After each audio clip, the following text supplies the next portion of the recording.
Hola a todos. Hoy es lunes 8 de diciembre de 2025 y nuestro querido amigo, nuestro hermano Hackbode está aquí con nosotros. Bienvenido de nuevo.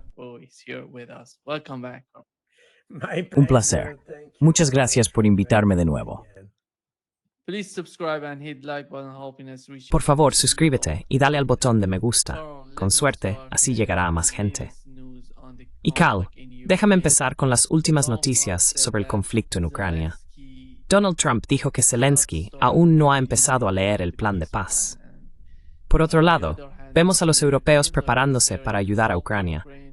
Están hablando de un préstamo de reparaciones y quizá de un apoyo continuado a la guerra. Pero esto es lo que dijo Donald Trump sobre los últimos movimientos de rusos y ucranianos. Las conversaciones entre Rusia y Ucrania tras las negociaciones de la semana pasada.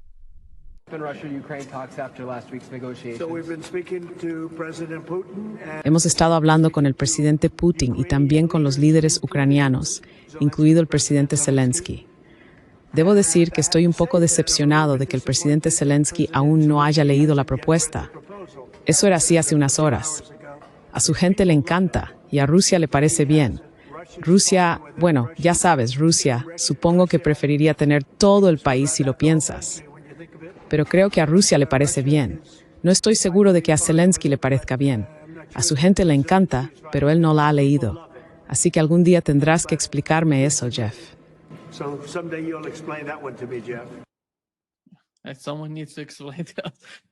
Alguien tiene que explicar eso.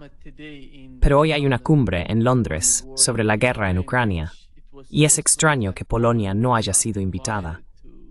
¿Cuál es tu comprensión de lo que está ocurriendo en Ucrania, teniendo en cuenta la posición de Occidente, de Estados Unidos y de los europeos?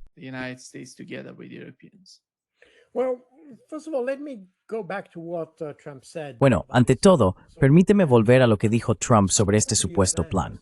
En realidad, no es un plan. Es una lista de puntos de conversación que se han reunido, y el borrador final fue presentado la semana pasada por Steve Witkoff y Jared Kushner a Vladimir Putin. Pero aún no es un plan. Un plan incluiría algunas modalidades para su aplicación y disposiciones sobre cómo funcionaría realmente el plan de paz. Eso no lo tienes. Es solo una lista de puntos de conversación y cuestiones que deben debatirse más a fondo. Y eso es exactamente lo que dijo el señor Ushakov la semana pasada. No ha habido mucha comunicación sobre el plan ni sobre la reunión hasta ahora, porque en este momento todas las delegaciones están estudiando los documentos, viendo cómo puede evolucionar y cómo podría convertirse en la base de unas negociaciones reales.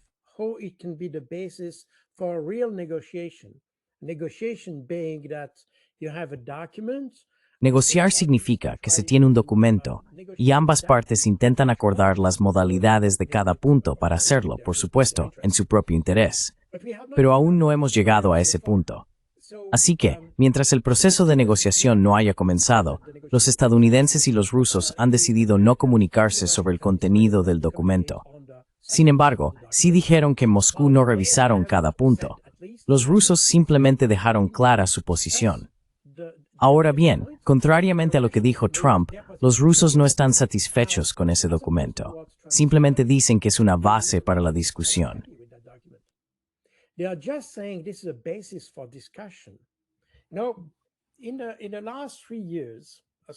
Ahora, en los últimos 3 años, especialmente después del verano de 2022, tras los diversos intentos de los ucranianos de iniciar una conversación, todos ellos impedidos o detenidos, más exactamente por los europeos, no ha habido una negociación real, ni una interacción o intento auténtico de diálogo entre los europeos, Estados Unidos y los rusos.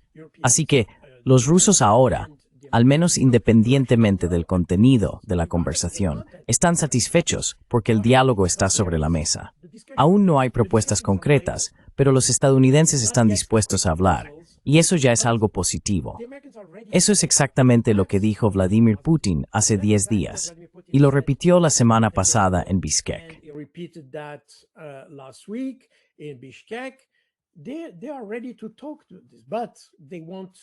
Están dispuestos a hablar, pero quieren una negociación real. Quieren equipos negociadores reales con diplomáticos de verdad, porque hasta ahora, si lo miras, Jared Kushner no es un diplomático y Steve Witkoff tampoco. Así que ahora tienes a muchos aficionados que Trump ha reunido para redactar esta lista de puntos a tratar. Pero aún no se ha discutido, y eso es lo que quieren los rusos. Por eso están contentos con el documento, porque ahora hay una oportunidad, una base, un documento sobre el que se puede construir una negociación. Al menos eso. Pero eso no significa que los rusos hayan aceptado el documento ni su contenido.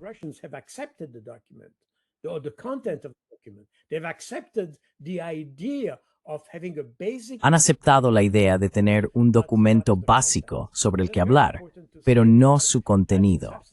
Y eso es muy importante decirlo, porque eso es esencialmente lo que Ushakov dijo después de la reunión en Moscú la semana pasada. Así que ahora estamos ahí. Por el lado ucraniano, y eso es interesante, los europeos tenían la sensación de que este plan favorecía a Rusia, mientras que los estadounidenses pensaban que favorecía a Ucrania. Así que todos piensan de manera diferente, y eso probablemente sea una señal de que hay una buena base para la discusión. Como dije la última vez, en Suiza consideramos que hay un buen acuerdo cuando ninguna de las partes está satisfecha con el resultado.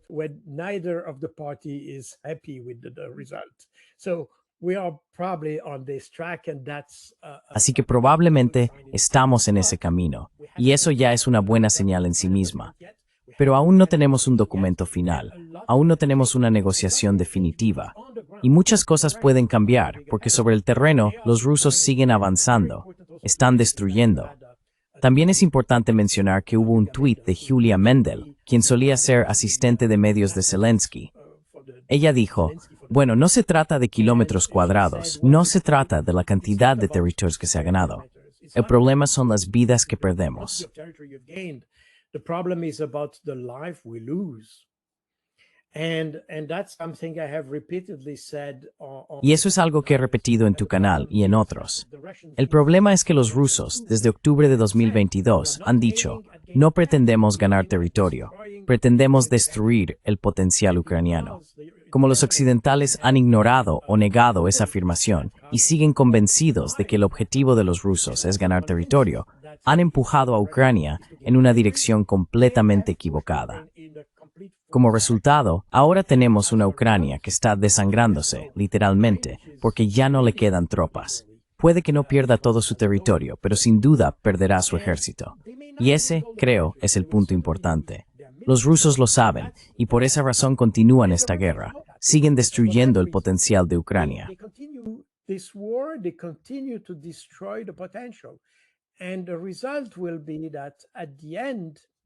Y el resultado será que al final, y creo que no hay absolutamente ninguna duda al respecto, independientemente de cómo termine el conflicto, ya sea en el campo de batalla o en la mesa de negociaciones, terminará en los términos de Rusia. Eso es lo que los europeos no han entendido. Por eso están presionando a Ucrania para que siga luchando. Están convencidos, y eso es lo que dijo Kaja Kallas, por cierto, hace un par de días. Dijo que es incorrecto afirmar que Ucrania está perdiendo. Así que hay una especie de negación o de ilusión en la comunidad europea, porque no se trata solo de la Unión Europea. También implica al Reino Unido, que ya no forma parte de la UE.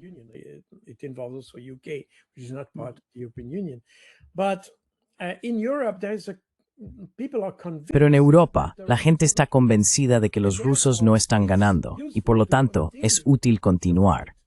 Y recordemos de nuevo lo que dijo Kaja Kallas. Bueno, Kaja Kallas no es precisamente la más lista del grupo, pero en fin, eso fue lo que dijo hace un par de días. Dijo, nuestro primer objetivo es debilitar a Rusia.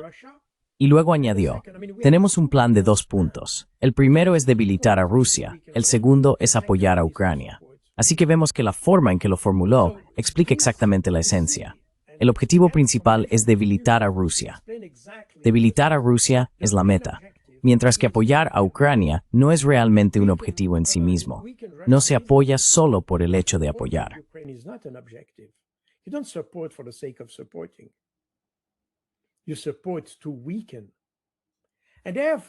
Apoyas con el fin de debilitar. Y por tanto se puede ver en la formulación de la propia Kaja Kallas que el objetivo último de los europeos es debilitar a Rusia y utilizan a Ucrania con ese propósito.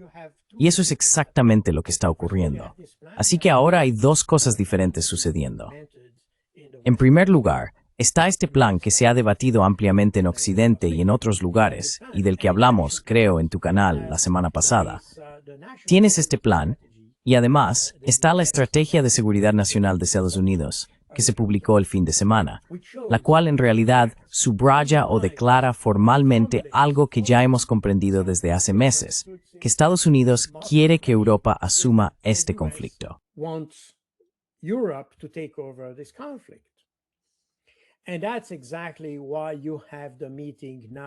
Y precisamente por eso se celebra ahora la reunión en Europa, porque existen esas dos circunstancias.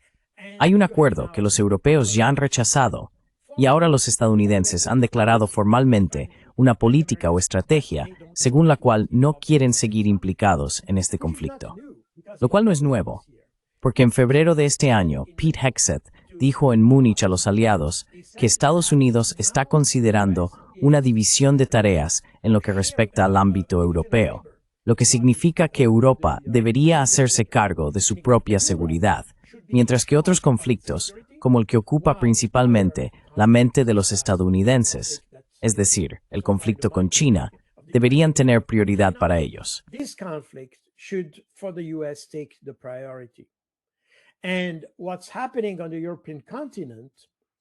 Y lo que está ocurriendo en el continente europeo debería formar parte de lo mencionado en la Estrategia de Seguridad Nacional como reparto y transferencia de cargas.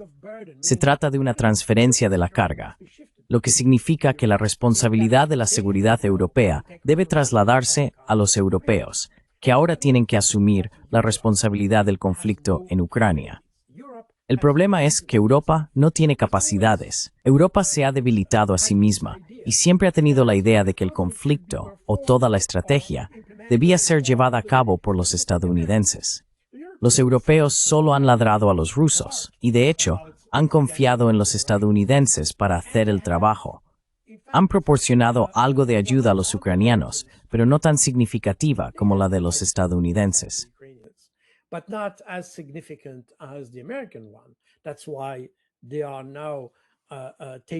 Por eso ahora están sorprendidos. Sorprendidos porque no querían reconocer lo que ya hemos visto durante los últimos 8 o 10 meses. Así que los europeos ahora tienen que reaccionar, y su reacción es una elección imposible. O deciden ir en contra de Estados Unidos y decir, no, no puedes hacer eso, debes implicarte en Ucrania, lo que podría llevar a una escalada del conflicto. Porque entonces la única manera de que los estadounidenses se involucren sería crear una situación dramática en Ucrania. O aceptan, y al aceptar la posición de Estados Unidos y la responsabilidad de gestionar el conflicto en Ucrania, estarían admitiendo que han estado mintiendo hasta ahora, porque sencillamente no tienen la capacidad para hacerlo.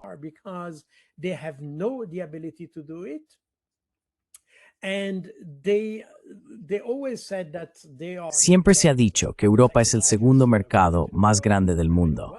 No sé por qué, pero no tienen la capacidad para sostener este conflicto. Y esa es la razón por la que presionaron o empujaron a los ucranianos a continuar la guerra. Pero hoy se encuentran contra la pared. Tienen que decidir qué es realista. Ya no se trata del relato, sino de lo que van a hacer, no de lo que podrían hacer o de lo que desearían hacer. Es lo que van a hacer. Y ahí es donde hay una crisis de liderazgo europeo, que incluye, obviamente, a quienes más ladran: Francia, Alemania y el Reino Unido. Ahora, Polonia no está invitada, probablemente porque la idea, o de lo que los europeos pueden querer hablar, es de enviar tropas a Ucrania.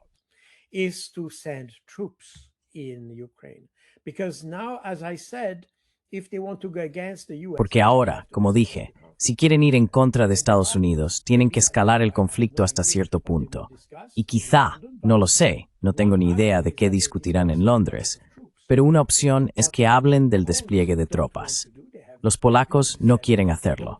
Han dicho repetidamente que no quieren involucrarse físicamente en el conflicto. Los otros 3 países están dispuestos a hacerlo, pero ahora la dificultad es que no contarán con el respaldo de Estados Unidos. Ahí es donde empieza el problema. That's where the problem starts. And that's where you have the risk of escalation. Y ahí es donde existe el riesgo de una escalada. De hecho, estamos en una situación extremadamente peligrosa, porque Ucrania está perdiendo, y perdiendo gravemente. Y cuanto más se espere, mayor será el riesgo de que Ucrania sea completamente derrotada. Así que hay presión por ese lado. También hay presión por el lado estadounidense, porque los estadounidenses ya comprendieron esto hace 2 o 3 años. Han dicho que no quieren involucrarse físicamente en el conflicto, porque es una política constante de Estados Unidos no enfrentarse directamente con las fuerzas rusas. Quiero decir, 2 potencias nucleares en confrontación directa serían extremadamente peligrosas. Por lo tanto, no quieren hacerlo, y ni siquiera quieren compartir la responsabilidad de una derrota ucraniana. Share the responsibility for Ukrainian defeat. And that's the reason why they want to extract themselves from the Y esa es la razón por la que quieren desvincularse del conflicto, porque ven que es un fracaso.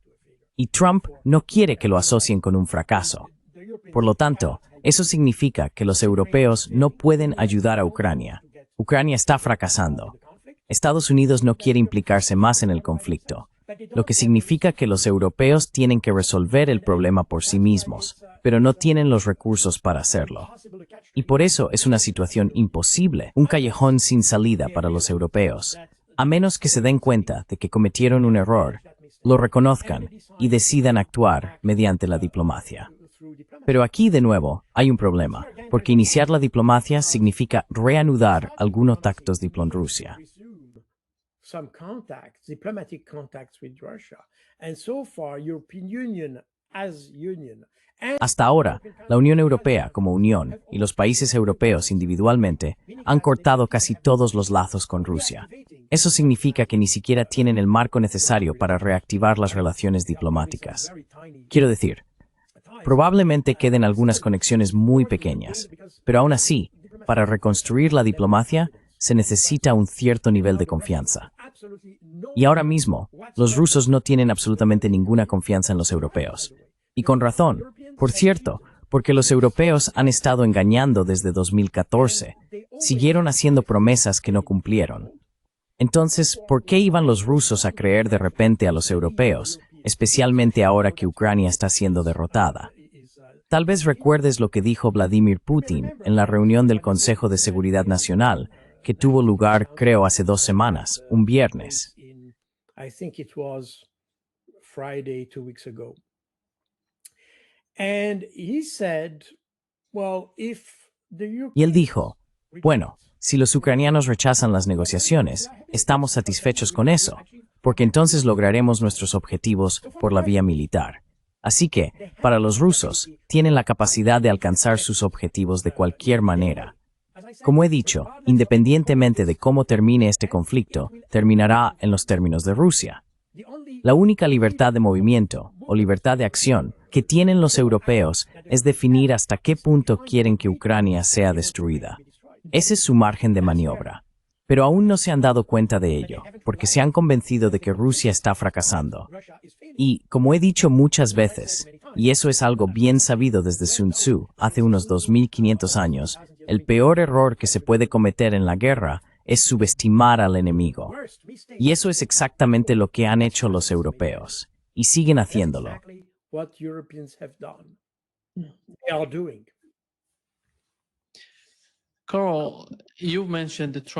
Carl, has mencionado la NSS de Trump, la Estrategia de Seguridad Nacional, donde dijiste que de algún modo están poniendo la carga de la guerra en Ucrania sobre los hombros de los europeos. ¿Qué está pasando cuando observamos la situación de la OTAN? ¿Recuerdas cuando Suecia y Finlandia se unieron a la OTAN? Joe Biden presumía de que la alianza se estaba fortaleciendo, volviéndose más unida. Pero hoy, al mirar a la OTAN, ¿cuál es la realidad para los europeos? Porque, al fin y al cabo, si miras Oriente Medio, la forma en que los europeos gestionaron las cosas, no cooperaron con el Hezbollah, simplemente hicieron lo que Estados Unidos quería que hicieran. No, they did what the United States wanted them to do. Looking at the case of Russia in Ukraine, they're doing the Si same. observamos el caso de Rusia y Ucrania, están haciendo lo mismo. La guerra ha devastado la economía de Alemania. Gran parte de Europa se ha visto afectada por la guerra y ahora también intentan abrir un nuevo frente con China. Hemos visto al equipo del primer ministro británico hablar de China como la mayor amenaza para Europa y para el Reino Unido. Entonces, ¿cuál es el significado de la OTAN hoy en día? ¿Y cuál sería un mejor futuro para Europa si quieren cambiar las reglas del juego, si quieren ser un actor más fuerte en el panorama general?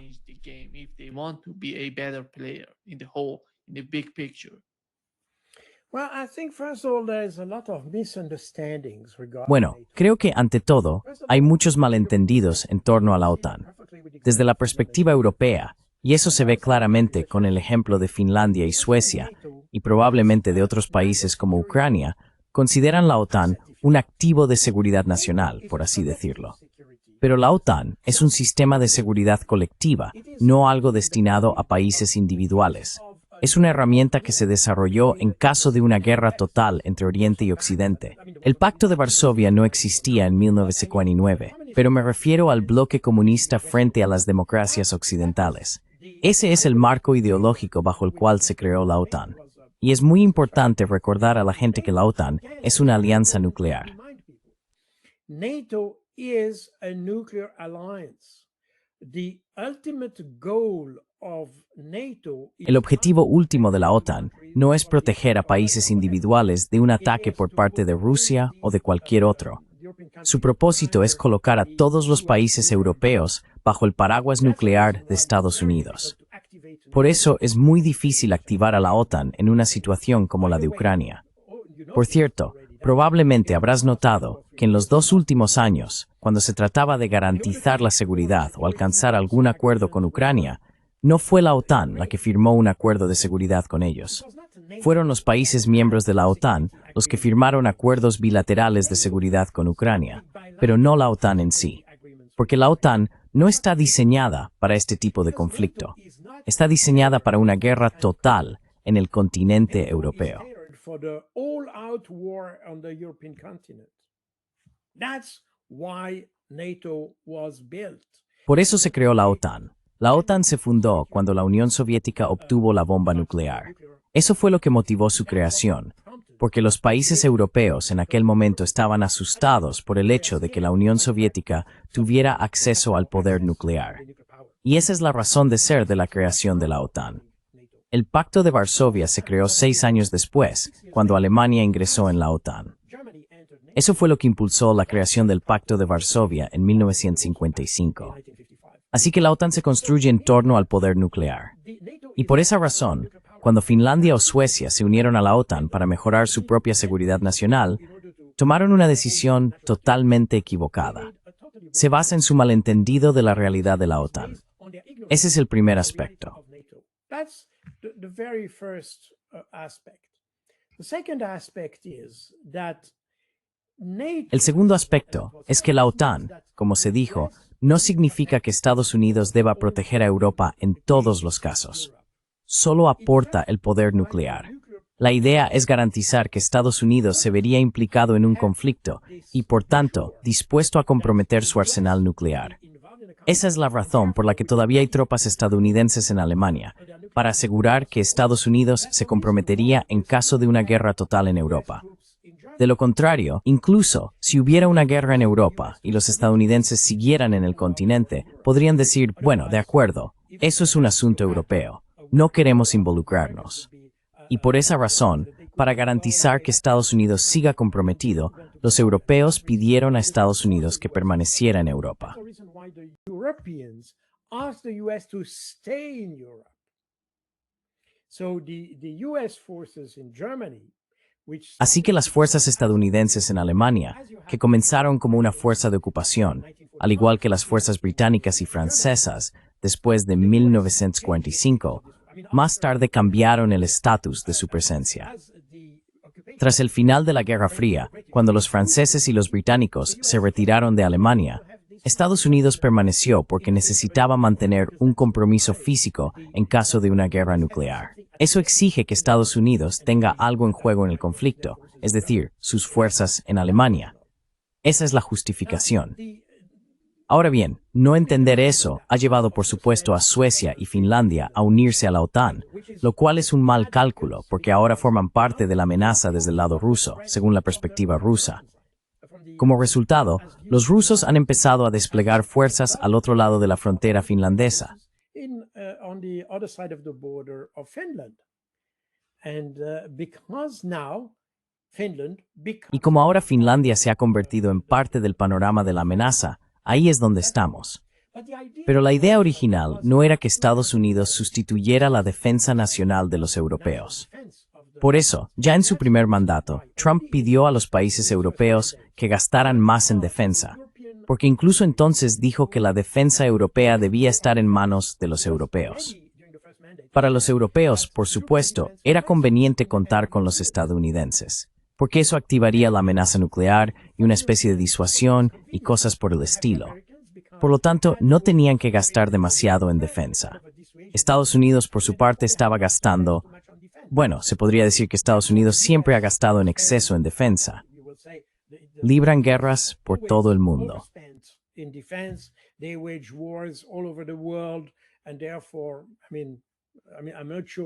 Y por lo tanto, quiero decir, no estoy seguro de que la defensa europea representara la mayor parte del gasto en defensa de Estados Unidos.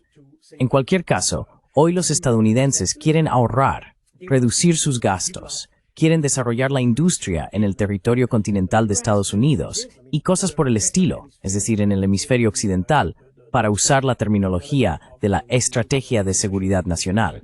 Y por tanto, quieren reducir su gasto en Europa, diciendo que los europeos deben desarrollar sus propias capacidades de defensa y que Estados Unidos actuará como respaldo de eso. Esa es más o menos la idea. Y eso es exactamente lo que Blinken dijo en febrero a los aliados. Así que no hay ninguna sorpresa. Y la OTAN seguirá siendo la OTAN. Esta idea de poner a todas las naciones bajo el paraguas nuclear no ha cambiado.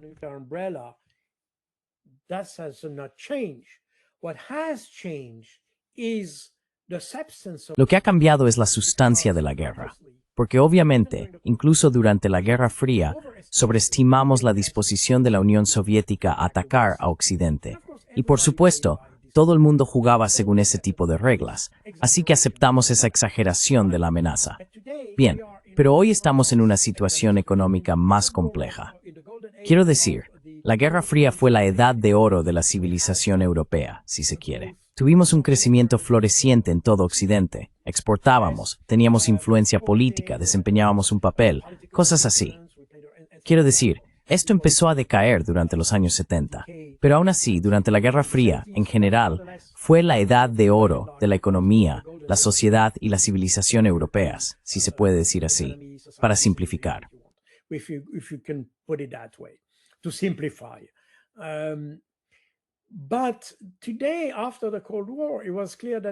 Pero hoy, después de la Guerra Fría, estaba claro que teníamos otras prioridades.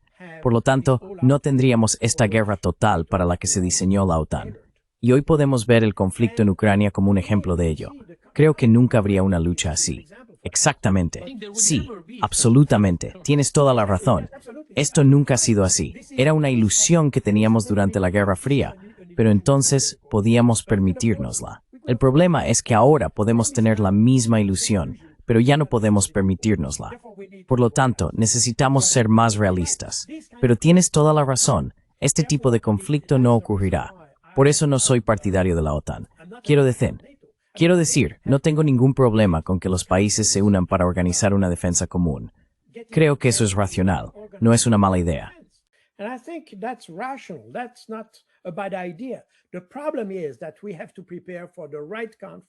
El problema es que, ante todo, tenemos que prepararnos para el tipo adecuado de conflicto.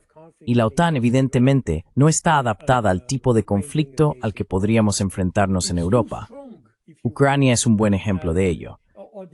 Es demasiado fuerte, por así decirlo, o la idea de la OTAN es demasiado fuerte para el tipo de conflicto que tenemos en Ucrania, porque, obviamente, no queremos recurrir a lo nuclear en ese conflicto. Así que vemos que la OTAN está sobredimensionada para este tipo de conflicto, Conceptualmente, no digo de hecho, pero conceptualmente está sobredimensionada. Por tanto, necesitamos otro tipo de arquitectura en Europa. Tenemos que rediseñar toda la idea de defensa. ¿Qué entendemos por defensa? Y eso es precisamente lo que los rusos querían justo después del final de la Guerra Fría. De hecho, al intentar entrar en la OTAN, con este hay que mencionar varias veces en tu canal. Lectura mathematics meeting, en lugar de sigput medios mal en la confrontación. Instead of security by confrontation. And in fact, that's the... Y de hecho, ese es el verdadero problema aquí. Los europeos siguen aferrándose a esta idea de la OTAN porque no quieren gastar demasiado dinero. Si se observan los presupuestos de estos países, Alemania, Francia, el Reino Unido, se puede ver que todos están en déficit.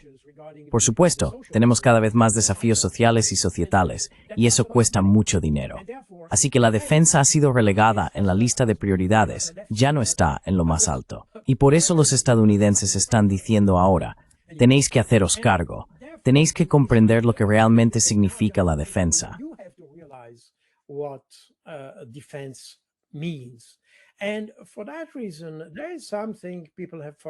Y por esa razón, hay algo que la gente ha olvidado.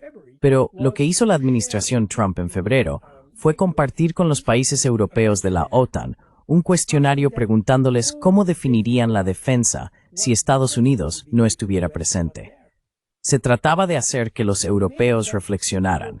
¿Cuáles serían las consecuencias para mi país si los estadounidenses ya no estuvieran aquí? Porque este tipo de debate nunca ha tenido lugar en Europa. Seguimos contando con Estados Unidos y por eso hoy tenemos esta reunión en Londres, porque ahora en la estrategia de seguridad nacional se ha formalizado que Estados Unidos ya no quiere implicarse en este conflicto.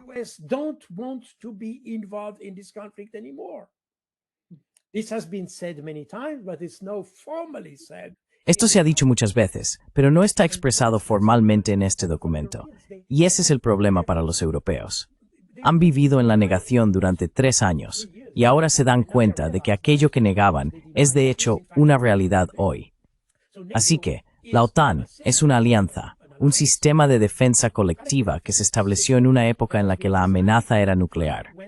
Sabemos que no será así en el futuro, por lo que necesitamos replantearlo todo. Y de nuevo, los rusos, o los Scoles Kate Caesar, fueron quienes iniciaron esta organización de cooperación en Europa. Seguridad y cooperación.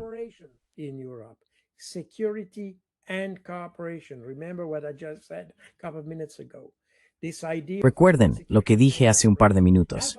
Esta idea de seguridad y cooperación fue una idea desarrollada por los soviéticos. Ha sido apropiada por Occidente y con el tiempo la organización perdió el significado que tenía para los rusos en aquel momento.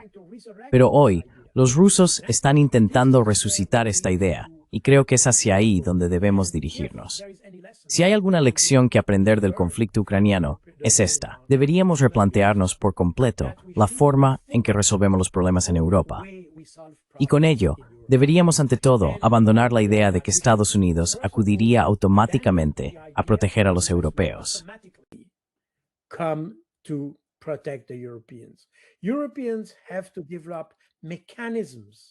Los europeos tienen que desarrollar mecanismos en todo el continente, a lo largo de todo el continente, para resolver sus propios problemas.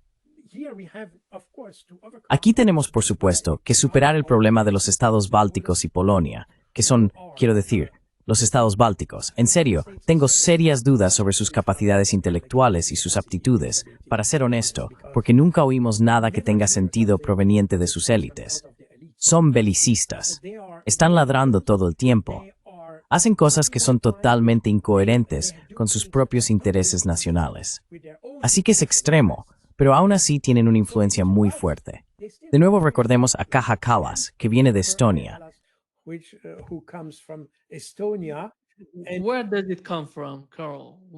¿Y de dónde viene eso, Carl? ¿De dónde viene? ¿Quién lo está apoyando? ¿Crees que el establishment de Estados Unidos lo está apoyando? Porque al fin y al cabo, si miras a Europa hoy, y la forma en que, ya sabes, esos países que mencionaste, no son significativos en términos de población ni de la influencia que tienen en general en Europa, pero aún así ves un papel mayor por su parte de alguna manera. No ves eso en Hungría o en Eslovaquia, ya sabes. No ves que esos países sean capaces de influir en la política exterior de Europa. Pero como mencionaste, Kaja Kallas sí lo hace. Entonces, ¿quién está apoyando eso? ¿Quién le está haciendo esto a Europa?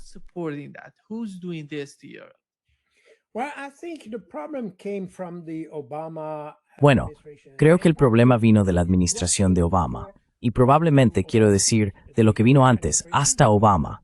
La administración Bush, la administración de George W. Bush y más tarde la administración de Obama.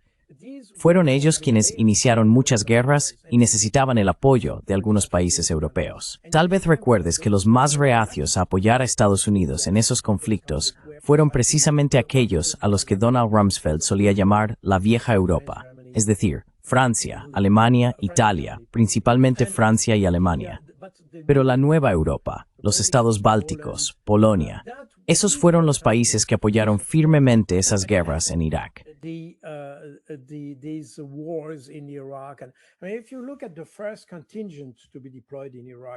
Si observas el primer contingente desplegado en Irak, encontrarás a Ucrania, a Polonia, a esos países, porque todos ellos vivieron la Guerra Fría con la idea de que el modelo de sociedad moderna era Estados Unidos.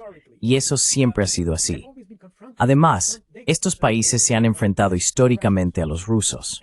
Eso fue cierto incluso durante la Segunda Guerra Mundial.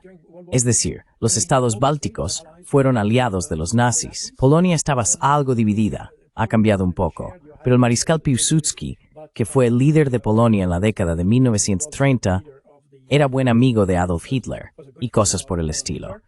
Así que existían relaciones muy extrañas y cambiantes dentro de Europa.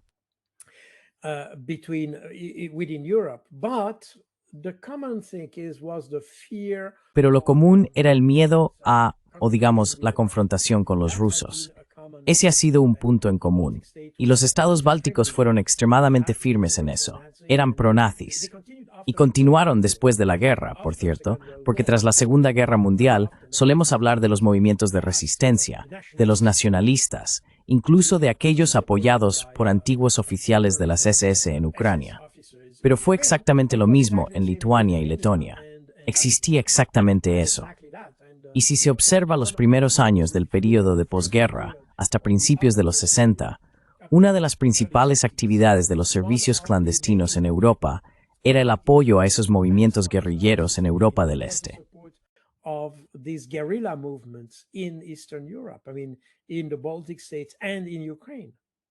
Quiero decir, en los estados bálticos y en Ucrania. Eso es lo que expliqué en mi libro, Guerras secretas en Ucrania.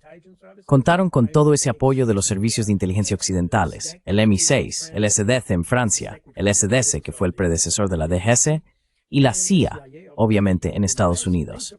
Los apoyaban físicamente, con lanzamientos nocturnos de armas y agentes, igual que durante la Segunda Guerra Mundial. Esto ocurrió en Europa del Este, a finales de los años 50 y principios de los 60. Así que esta siempre ha sido una zona en la que este bando estuvo activo. Y por cierto, el padre de Kaja Kallas pertenecía a este movimiento en Estonia.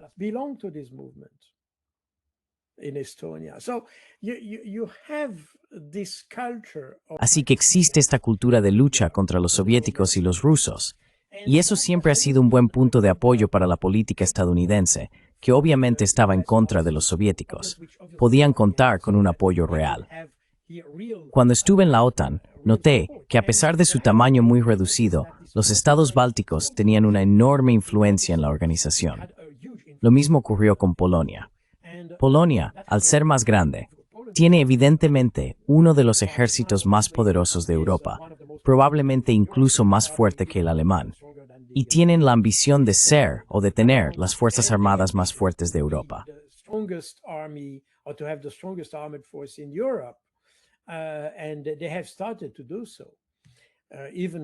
Y han empezado a hacerlo.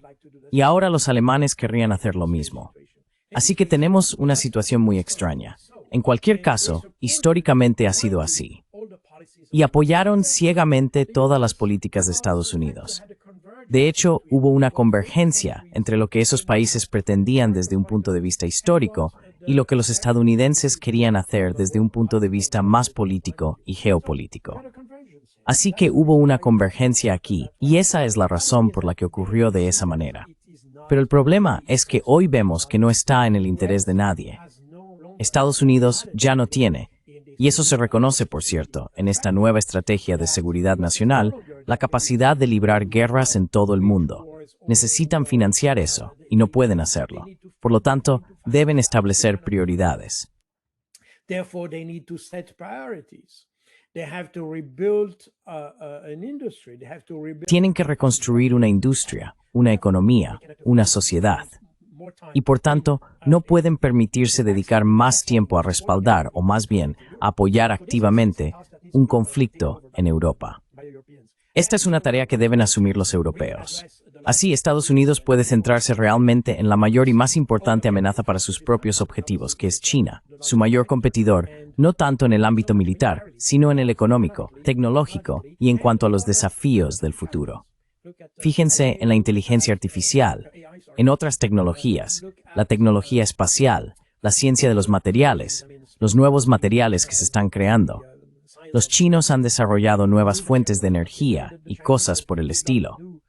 Mucha investigación está ocurriendo en China porque China no ha gastado su dinero librando guerras. China didn't spend its money in waging wars. It has spent money in research and development. Ha invertido dinero en investigación y desarrollo. Y ahora Estados Unidos se ha dado cuenta de que ha gastado mucha energía, mucho dinero y muchas vidas creando guerras por todo el mundo sin obtener ningún beneficio real de ello. Quiero decir, algunas personas sí se beneficiaron, los del complejo militar industrial, desde luego, pero ese es un segmento muy limitado de la sociedad. Ahora están surgiendo otros desafíos, y Estados Unidos tiene que reconstruirse para afrontarlos. Esa es la razón de esta nueva estrategia. Por lo tanto, necesitan que los europeos se hagan cargo de su propio futuro. Y los europeos están cometiendo exactamente el mismo error que cometió Estados Unidos en los últimos 25 años, gastar mucho dinero en un conflicto sin ningún resultado.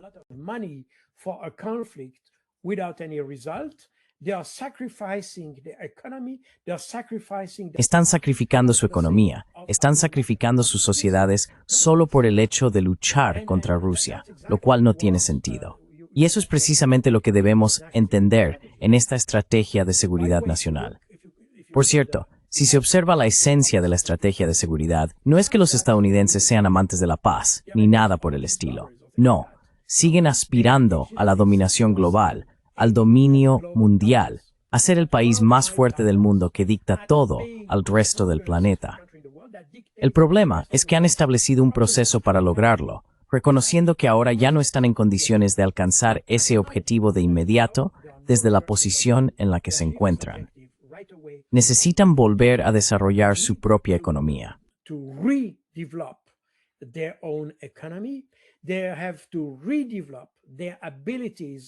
Tienen que volver a desarrollar sus capacidades para crear nuevas tecnologías y demás.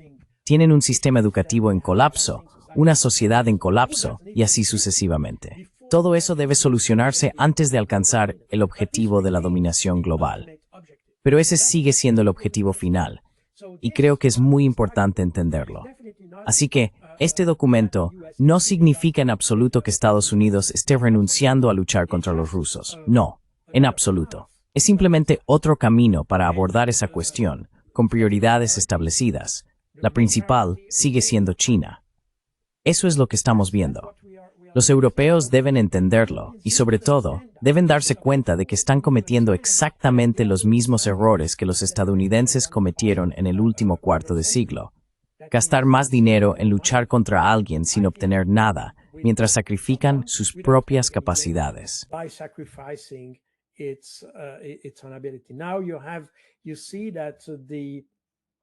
Ahora vemos que la inversión extranjera en Europa está en su punto más bajo de los últimos 9 años.